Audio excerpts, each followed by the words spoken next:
Bonjour à toutes et à tous et bienvenue dans le café pressé de ce lundi 22 juin. On démarre avec la presse espagnole aujourd'hui, le quotidien AS. La Liga Santander a un nouveau leader en la personne du Real Madrid. Suite au match nul du Barça contre le FC Séville, les hommes de Zinedine Zidane avaient une belle option pour revenir à la hauteur des Blaugrana et les dépasser grâce au goal average particulier. Avec des buts sur pénalty de Sergio Ramos et un bel enchaînement de Karim Benzema, les merengues mettent la pression sur les Catalans qui recevront demain soir l'Athletic Bilbao pour essayer de reprendre sa place du moins provisoirement. Mais le Real Madrid n'était pas le seul sur le pont hier. En début d'après-midi, le Celta Vigo n'a laissé aucune chance à Alaves en s'imposant 6-0 avec un vrai festival de buts, pendant que le FC Valence s'imposait avec brio 2-0 contre Osasuna avec un but tout en soliste de Gonzalo Guedes.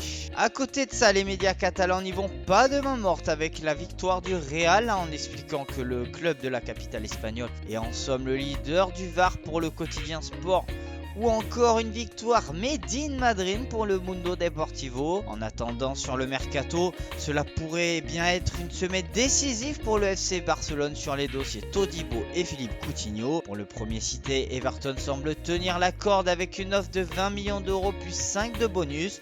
Même si les dirigeants Blaugrana en voulaient 25, l'affaire pourrait être conclue. Pour Philippe Coutinho, l'affaire est un peu plus complexe. Si le meneur de jeu brésilien ne manque pas de propositions entre Chelsea, Tottenham ou encore Newcastle, l'indemnité de transfert est estimée à 90 millions d'euros, mais le Barça pourrait baisser le prix jusqu'à 70 millions d'euros si contrepartie il y a. Affaire à suivre. Enfin, sur l'échange Arthur Pjanic, les choses avancent même si la presse catalane nie tout accord entre le Brésilien et la Juventus, malgré la certitude de Sky Italia à ce sujet. En Angleterre, le championnat de Premier League avait un véritable choc, ou plutôt derby de la Mersey avec Everton-Liverpool. Avec un 0-0, comme le précise la presse britannique, ce match avait le terme derby que par le nom, tant le match a globalement déçu l'ensemble des observateurs. Il faudra sans doute attendre la prochaine journée pour voir les Reds de Jürgen Klopp être officiellement champions. En attendant, Chelsea lui s'est imposé grâce notamment à un but d'Olivier Giroud face à Aston Villa, une victoire qui leur permet d'avoir 5 points d'avance sur Manchester United et se rapprocher de Leicester qui est à 3 petits points. En Italie, la Serie A a réouvert ses portes de son championnat depuis samedi. Hier soir, on a eu droit à un Inter qui croit toujours à sa bonne étoile pour le Scudetto avec notamment son duo Lautaro-Lukaku.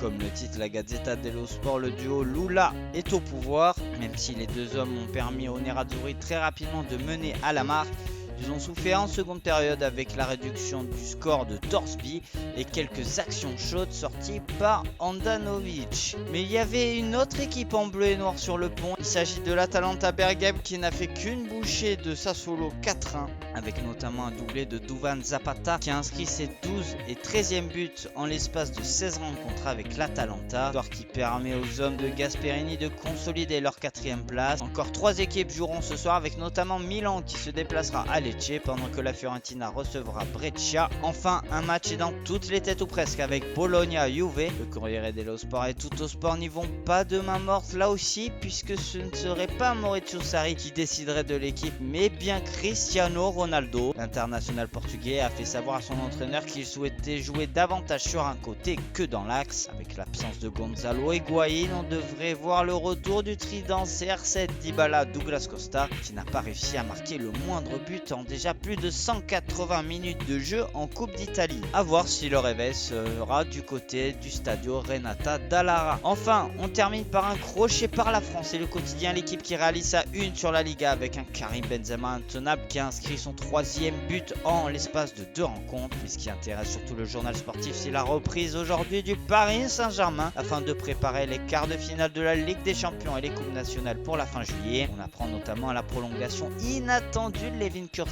L'ancien joueur de l'AS Monaco a convaincu le staff et devrait rester dans la capitale malgré des offres en provenance de l'Angleterre et de l'Italie. Voilà, c'est tout pour le café pressé de ce lundi 22 juin.